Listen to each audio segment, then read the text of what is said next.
पैसों की लालच में दो दोस्त ने ली 16 लोगों की जान।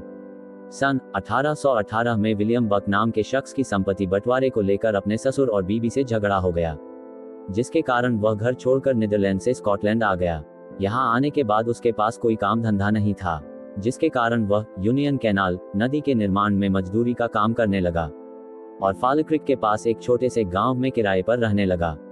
1827 में नदी का काम खत्म होने के बाद बक बेरोजगार हो गया। अब उसके पास कोई काम धंधा नहीं बचा था और उसके सारे पैसे भी खत्म हो चुके थे। इसलिए बक वह जगह छोड़कर एडिनबर्ग आ गया और यहाँ पर किराए के कमरे में रहने लगा। बक को रहने के लिए घर तो मिल गया, लेकिन जीविका चलाने के लिए कुछ काम धंधा तो करना ही पड़ेगा। शुरुआत में वह कपड़े बेचने का काम में लग गया, लेकिन उसमें उसे कोई विशेष लाभ नहीं मिला, जिसके चलते उसने ये काम छोड़कर मोची के काम में अपना हाथ आजमाया। इसमें उसे अच्छा लाभ हुआ। वह सप्ताह के 1 पाउंड कमा लेता था, जिससे उसका गुजारा अच्छे से हो जा रहा था। यहीं पर रहते हुए उसकी मुलाकात विलियम हरे नाम के व्यक्ति से हुई। जल्द ही दोनों में बहुत गहरी मित्रता हो गई। हरे भी बक की तरह नीदरलैंड से स्कॉटलैंड आया था और उसने भी कुछ साल यूनियन कैनाल पर मजदूरी का काम किया था। हरे जिस किराए के घर में रहता था, उसके मकान मालिक लोगे की 1826 में बीमारी के कारण मृत्यु हो गई। हरे ने चालाकी दिखाते हुए उसकी पत्नी मार्गरेट लिएट से शादी कर ली और उसके संपूर्ण संपत्ति का मालिक बन गया। 29 नवंबर 1827 को हरे के लॉन्जिंग हाउस में रहने वाले सेना से रिटायर एक बूढ़े व्यक्ति डोनाल्ड की मौत प्राकृतिक कारणों से हो गई, जिस पर हरे का 4 पाउंड का किराया बाकी था।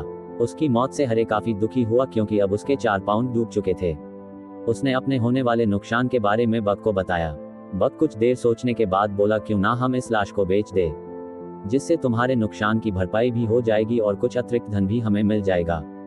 हरे को बक का ये सुझाव पसंद आया, लेकिन सवाल था कि इस लाश को खरीदेगा कौन।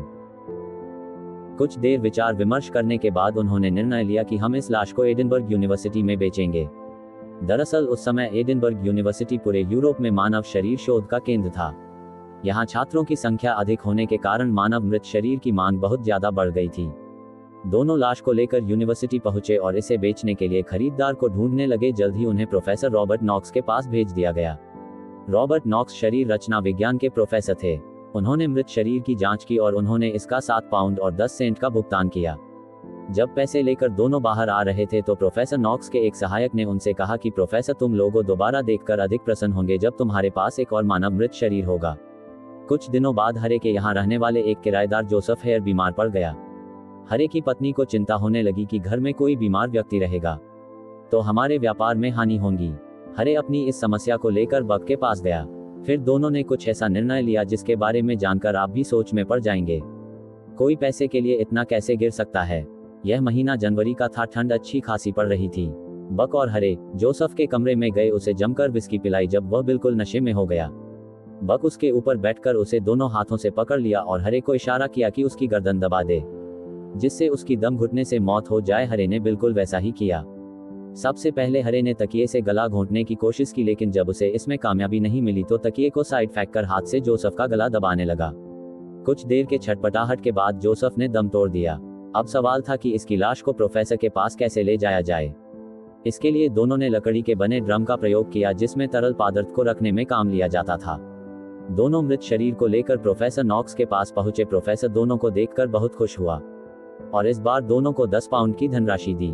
पैसे लेकर दोनों घर आ गए और दोनों बहुत खुश थे, क्योंकि उन्हें अब ज्यादा पैसे कमाने का तरीका मिल गया था। आने वाले कुछ दिनों में इन दोनों ने मिलकर 3 और हत्याएं की, जिसमें एक अंग्रेज सेल्समैन, एक नमक बेचने वाली महिला जिसका नाम सिम्पसन था और एक बूढ़ी औरत। अंग्रेज सेल्समैन जिसे पीलिया हो गया था, उसे भी ठीक जोसेफ की तरह ही मारा गया था और नमक बेचने वाली महिला को हरे की पत्नी बहला फुसलाकर अपने घर लाई, जहां पर हरे और बक ने मिलकर उसकी हत्या कर दी। सभी लोगों को गला घोंटकर मारा गया था। गला घोंटकर मारने का सबसे बड़ा कारण था कि इससे किसी को शक भी नहीं होगा और प्रोफेसर को अपने परीक्षण के लिए एक साफ सुथरी मृत शरीर मिल जाएगा। इन तीनों मृत शरीर के प्रोफेसर नॉक्स ने 10 पाउंड की रकम चुकाई। उसके कुछ दिन बाद मैरी पैटरसन नाम की महिला की मृत्यु बक के साथ शराब पीते हुए प्राकृतिक कारणों से हो गई। दोनों ने मिलकर इसके शरीर को भी प्रोफेसर नॉक्स को बेच दिया। इस मृत शरीर को देखकर प्रोफेसर बहुत प्रभावित हुआ। उसने ऐसी ताजी बॉडी कभी नहीं देखी थी। प्रोफेसर ने इस बॉडी को लगभग 3 महीने तक विस्की में डुबा कर रखा, फिर उस पर अपने परीक्षण किए। उसके बाद बक और हरे द्वारा एक और महिला की हत्या कर दी गई और जब उसे ढूंढने के लिए उसकी बेटी आई तो उसके साथ भी वही हुआ जैसा उसकी मां के साथ हुआ था। कुछ दिन बाद कपड़े बेचने वाली इफी नाम की महिला की भी हत्या की गई। वह शराब पीकर रोड पर पड़ी थी और एक पुलिस वाला उसे घर छोड़ने ले जा रहा था, जिस पर बक की नजर पड़ गई। उसने पुलिस वाले को बताया कि मैं इस महिला को जानता हूँ, आप परेशान ना हो, मैं इसे इसके घर छोड़ दूंगा। बक ने उसे घर छोड़ने के बजाय हरे के घर लाया और वहीं पर दोनों ने मिलकर उसकी हत्या कर दी। उसके बाद इन दोनों ने मिलकर जून के महीने में अपने किराएदार एक बूढ़ी औरत और उसके गूंगे पोते की हत्या तब कर दी जब बूढ़ी औरत बिस्तर में सोई थी और उसका पोता रसोई में आग सेक रहा था। सबसे पहले दोनों ने मिलकर बूढ़ी औरत का गला दबाकर हत्या किया और फिर रसोई में आग सेक रहे उसके पोते को घसीटकर उसी कमरे में ले गए जहां पर उसकी दादी की हत्या की गई थी, और फिर उसका भी वही हाल किया जो उसकी दादी के साथ हुआ। इन दोनों की लाश को पहले चाय के ड्रम में रखने की कोशिश की गई, लेकिन ड्रम छोटा होने के कारण दोनों की बॉडी इसमें पूरी तरह फिट नहीं हो पाए। तो दोनों ने मिलकर तेल के बड़े खाली ड्रम का जुगाड़ किया और बॉडी को उसमें रखकर ढक्कन से बंद कर दिया। बक के पास घोड़ा गाड़ी था। दोनों ने मिलकर ड्रम को उस पर लाद कर प्रोफेसर से मिलने चल दिए, लेकिन भार ज्यादा होने के कारण घोड़ा रास्ते में ही रुक गया। बक गुस्से से आग बबूला हो गया और उसने चाबुक से घोड़े पर कई वार किए, लेकिन घोड़ा टस से मज नहीं हुआ। हारकर बक ने हाथगाड़ी वाले एक कूली को बुलाया और उसकी मदद से बॉडी को प्रोफेसर के पास पहुंचाया, लेकिन वह घोड़े की हरकत से इतना ज्यादा गुस्से में था कि घर पहुंचते ही घोड़े को गोली मार दी, जिससे उसकी मौके पर ही मौत हो गई। बक और हरे मिलकर अब तक कई हत्याएं कर चुके थे। उनके अंतिम 2 हत्याओं में एक 18 वर्षीय भिखारी जेम्स विल्सन और एक आयरिश महिला थी जिसका नाम मार्गरेट डोचेटी था। जेम्स विल्सन एक जाना माना था। वह एक टांग से विकलांग था और कुछ मानसिक रूप से कमजोर भी। नवंबर के महीने में हरे उसे बहला फुसलाकर अपने घर पर लाया, जहां बक और हरे उसे एक कमरे में ले गए और फिर हरे की पत्नी मार्गरेट ने बाहर से दरवाजा बंद कर दिया। विल्सन को विस्की पिलाई गई, लेकिन उसे विस्की पसंद नहीं आई, इसलिए उसने थोड़ी ही पी। उसके बाद दोनों ने मिलकर उस पर हमला कर दिया। कुछ देर के उठापटक के बाद बक और हरे कामयाब हुए। विल्सन की बॉडी लेकर प्रोफेसर नॉक्स के पास पहुंचे तो वहां पर नॉक्स के कुछ छात्र विल्सन को पहचान गए। उन्होंने प्रोफेसर को उसके बारे में बताया, लेकिन प्रोफेसर ने साफ मना कर दिया कि यह व्यक्ति विल्सन है। लेकिन जब विल्सन लोगों को सड़कों पर दिखाई नहीं दिया तो लोगों को शक होने लगा। मौके की नजाकत को प्रोफेसर नॉक्स भाग गए और उन्होंने विल्सन के पैर और सर को धड़ से अलग कर दिया ताकि कोई उसकी पहचान ना कर सके। बक और हरे की अंतिम शिकार मार्गरेट डोचर्टी नाम की एक आयरिश महिला थी, जिसे बक ये कहकर अपने कमरे पर लाया था कि वह जिस जगह की रहने वाली है वही की उसकी मां भी रहने वाली थी।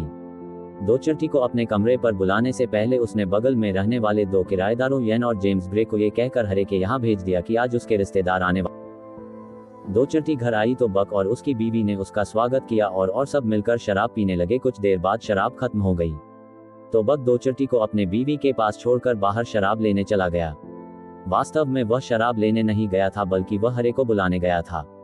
हरे के आने के बाद दोनों ने मिलकर उसकी हत्या कर दी और उसकी लाश को बेड के नीचे छिपा दिया।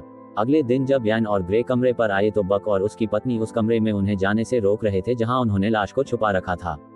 जब उन्हें कुछ शक हुआ तो जबरदस्ती कमरे में दाखिल हुए और बेड के नीचे उन्हें लाश मिल गई। जब दोनों पुलिस के पास जाने लगे तो उन्हें 10 पाउंड का लालच दिया गया, लेकिन इस रिश्वत को ठुकराकर दोनों पुलिस के पास पहुंचे और पूरी बात बताई।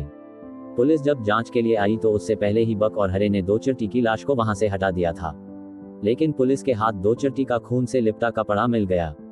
पुलिस ने बक और हरे समेत उनकी पत्नियों को गिरफ्तार कर लिया और जांच शुरू कर दी गई।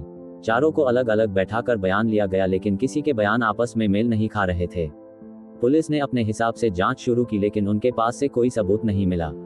प्रोफेसर नॉक्स से भी पूछताछ की गई, लेकिन उसके खिलाफ भी कोई सबूत नहीं मिला। डोचर्टी के मिले कपड़े के आधार पर बक को दोषी ठहराया गया और हरे, जिसके खिलाफ कोई सीधे सबूत नहीं मिले, वह सरकारी गवाह बन गया और उसकी सजा कम कर दी गई, लेकिन बक को फांसी की सजा सुनाई गई। बक को 28 जनवरी 1929 को सुबह 25,000 लोगों के बीच फांसी पर लटका दिया गया। तो ये थी बक और हरे की अपराध की कहानी। उम्मीद करते हैं आपको पसंद आई होंगी। इससे जुड़ी कोई सवाल है तो कमेंट्स बॉक्स में पूछ सकते हैं। इस चैनल पर हम वास्तविक अपराध की कहानियां प्रस्तुत करते हैं। मर्डर फाइल्स में आप हत्या के मामलों की गहराई से जांच और उनके पीछे के रहस्यों को जानेंगे। हर वीडियो में हम अपराध की घटनाओं, जांच प्रक्रिया और न्याय की खोज पर ध्यान केंद्रित करते हैं। ऐसे ही वीडियो देखने के लिए हमारे चैनल को सब्सक्राइब करें। Thanks for watching.